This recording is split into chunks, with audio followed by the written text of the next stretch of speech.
Hello mga ka-farm, mga ka-agri, mga ka-solid, ka-liquid, ka-gas. Ngayong araw po ay kukumustahin po natin yung mga YouTubers, goats.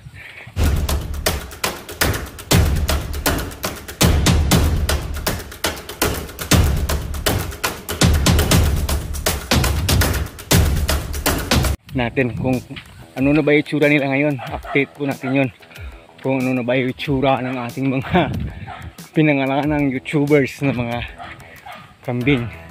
Yung araw po ay naglakadan tayo kasi yung motor natin pinagawa muna natin, pinapalitan natin yung kanyang karburador.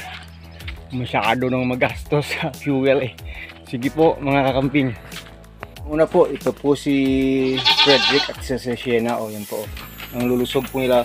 More than 1 week po lang po sila. Wala pa po silang 2 weeks old. Pero napakalakas na po nilang dumede. Yan po si Sienna. Akala ko yun parang hindi lalaki. Pero lumaki na rin. Kasi nga nag-a-apply pa rin tayo ng more foster milk sa kanila. Tingnan nyo naman si Frederick. Ang lusog ng katawan ni Frederick. Taba-taba niya. Tawag dun. Biglang tumaas at humaba eh. Itong si Frederick. Yan po. Ito na po si Shenrik. Yan po sila. Saka dito po sa kabila, papakita natin sa inyo. Hindi po sila kasi nakalabas. Oh, wag masyadong maingay. Ito na po si si Elmira. Lumaki na si Elmira. At saka medyo lumiit yung tiyan. At saka hindi pa po sila nakalabas. Hindi pa po sila ito nakakain. Pero pinapakita po natin sa inyo yung kanilang kalagayan. Ito na si Dansoy. Yan si Dansoy. Medyo umoki na si Dansoy kasi nga pinurga po natin sila, mga kameme. Ayan. Pero mamaya baka makapagkuha pa tayo ng mga video sa kanila yung nakakain na sila para makita niyo. Yan si Elmira.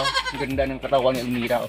Gawin natin siyang someday ng kambing kung mapapaganda po natin yung kanyang katawan. Habang sa ngayon po ay nakalabas na po doon sa kabila si Dalin Madilin at saka si OJB doon. Papakita po natin sila sa inyo.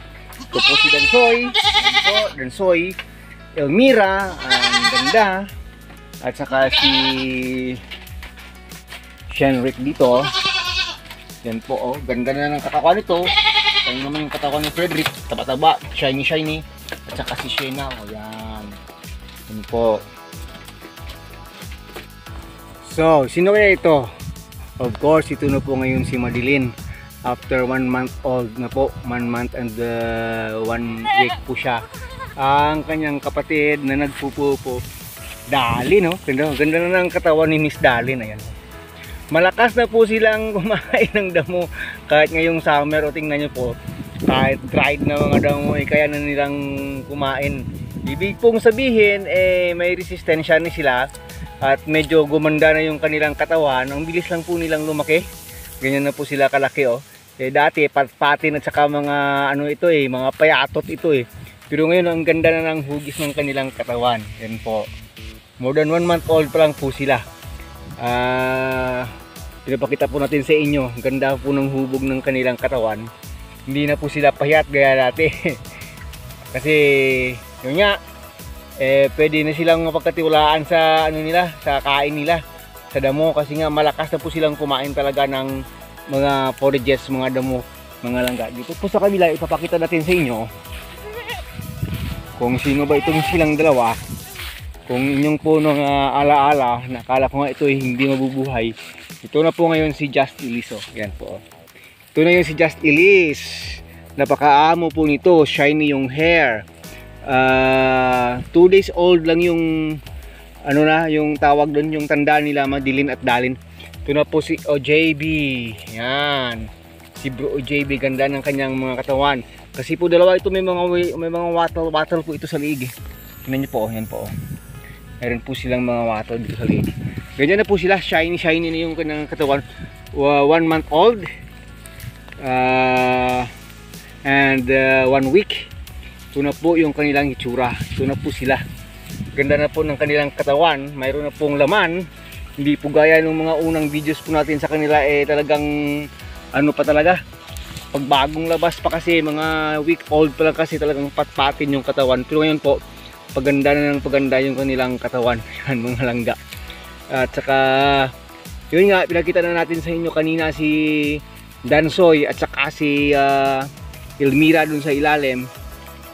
At saka na rin si Shenrik, si Frederick at saka si Shena. Ang gaganda na rin ng kanilang mga katawan. Sana po ay magiging healthy po sila para wala po sa kanilang mamamatay kahit isa. Yun po yung ating prayers kasi po nakapaka-vulnerable pa kasi ng mga baby kambing pag hindi pa po ako nakaabot ng mga 4 months old, 3 to 4 months old, para po talaga mas sure na natin na talagang malakas na po talaga yung kanilang mga resistensya. Yan na po sila ngayon, yan na po sila yung mga YouTuber goats po natin. Sandali, ba't na ano dito yung nabuhol na dito yung tali ng kanilang nanay sa stick na ito.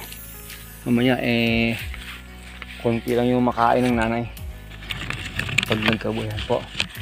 Yun na po sila. Yung mga ibang kambing po natin doon sa dulo sa kabila at doon sa ilalim kasi naka-spread out po sila sa ngayon kasi maaga pa natin silang pinalabas po kasi dry na yung ano yung pakainan sa kanila at saka malambot yung damo sa umaga kaya dapat maaga pa sila ipalabas kasi nga summer. Yan lang po kasi dito mayroon pang konting green dito yung damo. Kung makikita po ninyo may konting pang green. Sa ibang dakon po ng aming barangay wala nang ganitong klaseng damo. Lahat po ng damo. Kaya ngayon kahit kugon grass kinakain na nila kasi ito na lang yung green. Kaya po ito. Pero yung gusto nila kasing damo itong maliliit na ito na malalambot Kaya yan simot sarap din na yan. Kahit na yan dry na, lagta na. Ibig sabihin kulang na talaga sa tubig. Yun po. Yan, ito si Dalian at saka Madeline, ang lakas na nilang kumain ito. Kaya, kahit di natin sila isusupport ng gatas, talagang kayang-kaya na nila kasi maghapon po silang kakain. Busog na busog po sila. Sa totoo lang po, hindi pa po sila minsan na i-deworm. Kasi, pag summer time po, kulang po naman talaga yung ng mga worms. Kaya malulusog po yung kanilang mga katawan talaga. Yan, dumedi na naman doon. Yan dumede na naman si Madeline. Kaya yung hugis ng kanilang katawan ang kaganda po. Plan po natin gagawin silang inahin na rin someday.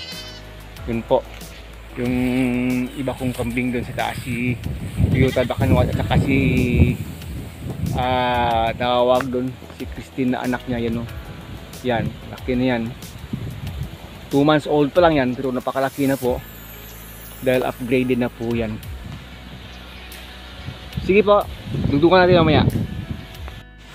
Ito si JB kasama ng nanay niya. Pumunta na sa lilim kasi mainit na. 11:30 na. Tsaka si Just Elise. Ito si Elise Yan, shining. Ito si Just Elise.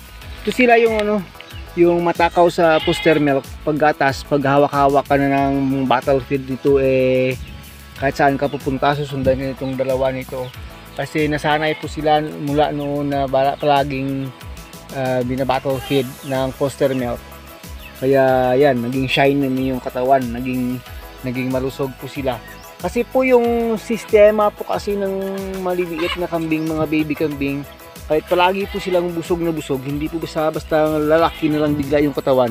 Yung nangyayari po kasi nila ay tumataas, tumahaba yung katawan. Pumupunta sa bones muna yung kanilang mga kinakain. Kaya minsan nasasabihin, ba't ang payatot at saka haba at taas? Kasi doon nga pumupunta yung karamihan ng supplement na pumapasok sa kanilang katawan kapag bata pa po sila. Yun. Si Madeline at saka si Dalin na napabaya na tawag doon, naiwanan ng tatay at ng nanay nila. Ito si Dalin yan, ganda na ng katawan itong ni Dalin. Ito yung magiging future na maging inahin dito kasama itong ng kanyang kapatid na si Madeline. Si Madeline, ganda lang kanilang katawan kasi upgraded po sila. Kaya nga sila yung 1 month old and 1 week sila. Pero compare mo din sa isang yan si Joshua yan, Eh magto 2 months na yan, more than 2 months na nga yan, pero naabutan po nila sa laki at sa haba yun po. Eh kasi naman ito, maliit naman kasi yung nanay nito, kahit na-upgrade po siya. Bumilog lang yung katawan, pero yung haba at taas niya eh naabutan itong dalawa na ito. Yan, ganda ng kanilang katawan, busog po nila. At saka mababait po silang dalawa. So yung magkapatid na matakaw rin dumedi sa kanilang nanay. Itong si Daalin at saka si Madeline. Ayan, bongacious itong dalawang ito. Habang doon po sa loob si Shena at si Frederick, nilagay muna natin doon para po makapag painit-init po sila para sa kalusugan po nila. Okay. Sige mga langga, kapitan natin sina tawag Shena at Frederick. Ito yung nanay nila, naging payat sa sobrang lakas nilang dumedi nitong dalawa nito. Yan, kaya tatalon-talon na yan pag maganda yung panahon. Dito sila sa lilim ng mangga. Kaya yan, sarap ng buhay nila. Patalon-talon, padidi-didi lang sila sa kanilang nanay. Yung nanay nilang dating napakataba, ito dati yung tinatawag nating si Taba, ngayon si payatot na dahil sa siba nilang dumedi. Kahit ayaw po didi, talagang pinipwersa nila yan ngayon Pero mamaya konti, foster milk na rin natin sila kahit konti lang para po masanay po sila, para hindi po masyado mahirapan yung nanay nila. Kasi kasagsagan na po ng summer ngayon, kulang sa kain yung mga nanay. Dapat masupplement yung mga baby nila ng foster milk para hindi po sila maging stunted. Yun po, kahit nasa initan Yan, sige po, siya.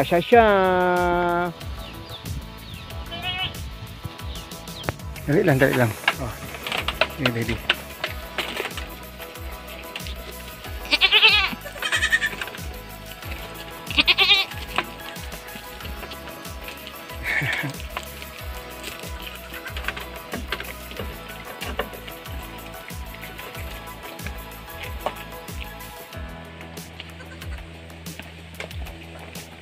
Oh.